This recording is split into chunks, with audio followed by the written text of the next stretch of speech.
ప్రభు అయిన యేసుక్రీస్తు నామమున అందరికీ శుభములు తెలుపుచున్నాను. ప్రభు ఇచ్చిన కృపకై దేవునికి వందనాలు చెల్లించుకుంటూ వాక్యం ధ్యానించుకుందాం. ఈరోజు 150వ కీర్తన. మొత్తము మనము స్తుతి కీర్తన లేదా ఆనంద ధ్వనుల కీర్తన అని చెప్పుకోవచ్చు. కనుక ఈ కీర్తనని మనము ధ్యానించుకుందాం. ఎందుకంటే మన జీవితానికి ప్రాముఖ్యమైనది దేవుని స్తుతించి ఆరాధించి కొనియాడటము దేవుడికి ఇష్టమైన పని. కనుక ఈ యొక్క కీర్తన ఆనంద ధ్వనులు కలిగినటువంటి కీర్తన. కాబట్టి మొదటిగా కీర్తన చదివి ఆ తర్వాత మనం కొంచెం ధ్యానించుకుందాం.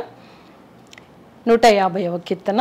యెహోవాను స్తుతించుడి, ఆయన పరిశుద్ధాలయమందు దేవుని స్తుతించుడి. ఆయన బలమును ప్రసిద్ధి చేయు ఆకాశ విశాలమందు ఆయనను స్తుతించుడి. ఆయన పరాక్రమ కార్యములను బట్టి ఆయనను స్తుతించుడి. ఆయన మహాప్రభావమును బట్టి ఆయనను స్తుతించుడి. బూరధ్వనితో ఆయనను స్తుతించుడి. స్వరమండలములతోనూ సితారతోనూ ఆయనను స్తుతించుడి. తంబూరతోనూ నాట్యముతోనూ ఆయనను స్తుతించుడి. తంతి వాద్యములతోనూ పిల్లన గ్రోవితోనూ ఆయనను స్తుతించుడి. మ్రోగు తాళములతోనూ ఆయనను స్తుతించుడి. గంభీర ధ్వని గల తాళములతో ఆయనను స్తుతించుడి. సకల ప్రాణులు యెహోవాను స్తుతించుదురుగాక. యెహోవాను స్తుతించుడి. ఇదంతా కూడా స్తుతి స్తుతి స్తుతి. గంభీర ధ్వనులతో దేవుణ్ణి స్తుతించాల. ఏ రకంగా దేవుణ్ణి స్తుతించాలో కీర్తనకారుడు ఇక్కడ చక్కగా మనకు వ్రాయబడి ఉన్నది. ఎందుకు కీర్తించాలి, ఎందుకు స్తుతించాలి అని అంటే, ఆయన నిన్ను నన్ను సృజించిన సృష్టికర్త కనుక దేవుడు చేసిన మేలులు ఉపకారములు తలంచుకొని మనం చేసేది ఒకటే ఒకటి, నిత్యము నిరంతరము ఆయనకి స్తుతులు చెల్లించడమే మన విధి అయి ఉంటున్నది.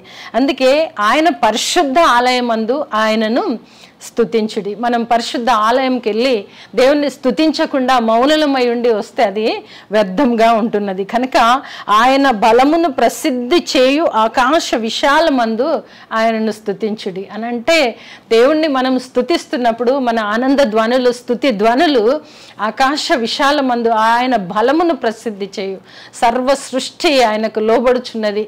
కనుక వీటన్నింటిని చూచి కూడా మనము దేవుని స్తుతించే వారంలా ఉండాలి.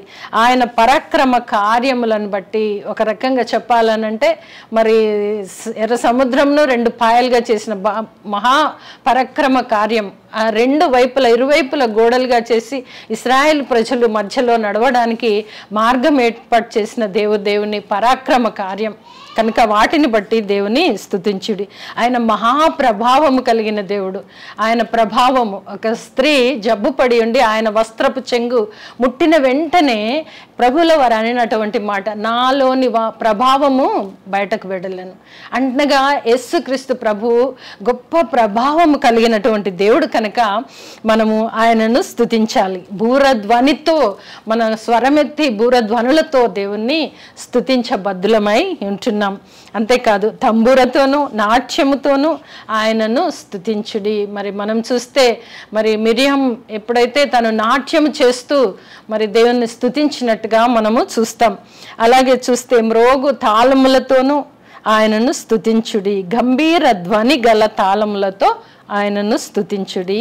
సకల ప్రాణులు యెహోవాను స్తుతించుదురుగాక. అనగా సర్వలోకములో ప్రాణమున్న ప్రతివారు దేవునిని స్తుతించుదురుగాక. ఎందుకొరకు స్తుతించాలి అని కూడా మనం చూస్తే, మనకు పాపము నుండి తప్పించి పవిత్రమైన సౌందర్యంని దేవుడు అనుగ్రహించాడు. మన పాప పంకిలంలో ఉండకుండగా దేవుడు మనల్ని పాపము నుండి విమోచన చేసి మనకు పవిత్ర జీవితాన్ని, ఒక పరిశుద్ధమైన జీవితాన్ని ఇవ్వడానికి, పవిత్రులనుగా పరిశుద్ధులనుగా మనల్ని కూడా చేయడానికి ప్రభు ఇష్టపడి ఉన్నారు. కనుకనే నిత్యము ప్రభువుని తెలుసుకున్న మనము నిత్యము స్తుతించబద్దులమై ఉంటున్నాం. మనం చూస్తే యెషయా గ్రంథంలోనే దేవుని ఎలా స్తుతిస్తున్నారో భక్తుడు దర్శనం చూసి ఇక్కడ వ్రాసినటువంటి మాట. యెషయా గ్రంథము 6వ అధ్యాయము 3వ వచనం చదువుతున్నాను. యెషయా గ్రంథము 6వ అధ్యాయము 3వ వచనం. వారు సైన్యములకు అధిపతియగు యెహోవా పరిశుద్ధుడు పరిశుద్ధుడు పరిశుద్ధుడు, సర్వలోకము ఆయన మహిమతో నిండి ఉన్నది అని గొప్ప స్వరముతో గాన ప్రతిగానములు చేయుచుండిరి. ఇక్కడ యెషయా దర్శనం.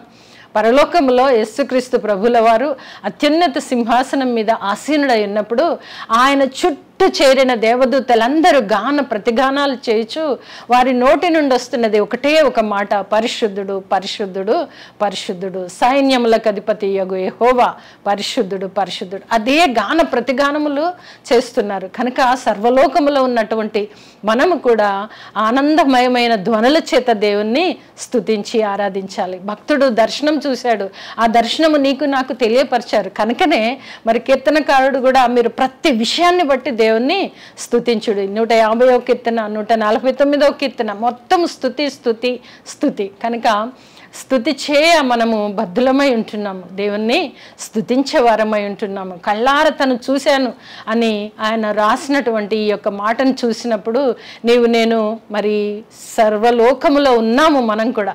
కనుక మనం కూడా ఆ సర్వాధికారిని స్తుతించాలి, నిత్యము నిరంతరము స్తుతించ బద్ధులమై ఉంటున్నాం. మనం ఇంకా అలాగే చూస్తే ప్రకటన గ్రంథంలో కూడా మనం చూడొచ్చు. ప్రకటన గ్రంథము 4వ అధ్యాయంలో కూడా స్తుతుల సింహాసనం మీద యేసుక్రీస్తు ప్రభుల వారు ఆసీనుడై ఉన్నప్పుడు అక్కడ స్తుతుల ధ్వనులు ఎలా వస్తున్నాయో చూస్తే మనము కూడా నిరంతరము దేవుణ్ణి స్తుతించాలి. ఎలా స్తుతించాలి తెలియనప్పుడు కీర్తనకారుడు రాసినటువంటిది ఎత్తి పట్టుకొని దేవుణ్ణి స్తుతించాల్సినటువంటి అవసరత ఎంతైనా ఉన్నది. 4వ అధ్యాయం ప్రకటన గ్రంథము 4వ అధ్యాయము 8వ వచనం. ఈ 4 జీవులలో ప్రతి జీవికి 6 రెక్కలు ఉండెను. అవి చుట్టూను రెక్కల లోపటను కన్నులతో నిండి ఉన్నవి. అవి భూత వర్తమాన భవిష్యత్ కాలములలో ఉండు సర్వాధికారియు దేవుడు నగు ప్రభువు పరిశుద్ధుడు పరిశుద్ధుడు పరిశుద్ధుడు అని మానక రాత్రింబగళ్ళు చెప్పుచుండెను. పరలోకములో జరుగుచున్న స్తుతుల ధ్వనులు మరి భూలోకంలో మనం ఏం చేస్తున్నాం? ఎందుకంటే మన సృష్టికర్త, సర్వాధికారి అయిన సృష్టికర్తను నిత్యము నిరంతరము రాత్రింబగళ్ళు మానక స్తుతిస్తున్నారు. కనుక మన సృష్టికర్త మనకు ప్రాణజీవము ప్రాణాత్మ దేహములను కలిగించి సర్వమును మనకిచ్చినటువంటి ఆ దేవదేవుణ్ణి నీవు నేను ఎలా స్తుతిస్తున్నాం? అందుకే కీర్తనకారుడు 150 కీర్తనలో ఆయన పరిశుద్ధ ఆలయమందు ఆయనను స్తుతించుడి. ఆయన పరిశుద్ధుడు కనుక ఆయన పరిశుద్ధ ఆలయం దగ్గరకు మీరు వెళ్ళినప్పుడు, మీరు ఇంట్లో నివసిస్తున్నప్పుడు మీరు మీ స్మరణకు తెచ్చుకుంటూ ఆయనను స్తుతించుడి అని మనకు ఈరోజు వాక్యం చేత హెచ్చరించబడుతున్నాం. ఎందుకంటే మన పాప జీవితాన్ని విమోచించి పవిత్ర జీవితాన్ని మనకు అనుగ్రహించారు. కనుకనే ప్రాణమున్నంత వరకు ఆయనను స్తుతిస్తే పాప జీవితంలోకి వెళ్లకుండా పవిత్ర జీవితాన్ని అలవర్చుకొని ఈ లోకములో మంచి సాధనములుగా మనము ఉండుటకు ప్రభువు మనకు ఒక మార్గాన్ని ఇచ్చారని మనము నిత్యము నిరంతరము స్తుతించే బద్ధులమై ఉంటున్నాం. అలాగే 150వ కీర్తన 6వ వచనం ఒకసారి చదువుదాం. సకల ప్రాణులు యెహోవాను స్తుతించుదురుగాక. సకల ప్రాణులు సర్వాధికారి అయిన దేవుణ్ణి రాత్రింబగళ్ళు స్తుతిస్తున్నారు.